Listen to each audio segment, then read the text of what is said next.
there. Dodo birds weren't dodos after all, according to new research. Sarah, tell us about this unfortunate stereotype for these now extinct creatures. Yeah, these birds definitely got a bad rap, but in this study, scientists, they took scans of a dodo's skull, and from that they could approximate the size of the brain. And one way scientists think about animal intelligence is by looking at the size of the brain compared to the size of the body. Turns out for dodos, that brain-to-body ratio is similar to what you would see in pigeons today, and pigeons are actually quite smart. Yep. Well, dodos have had a really rough deal.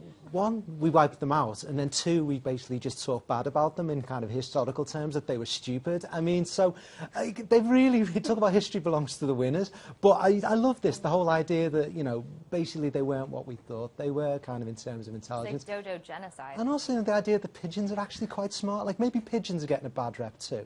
Yeah, there's a stereotype for sure. Claire? Yeah, I think this is really good, PR for the dodo. I mean, it's just, the bird has just been, so demoralized for such a long time that I think it's like they're going to make their comeback. I think it'll be great. At this point, the pigeon should be writing a thank you to the dodos and be like, look, we can do basic math. Surprise, surprise, humans. Now you know what we think. Tell us what you think using the hashtag 444Science. And remember, pigeons are not really your friends. Be careful.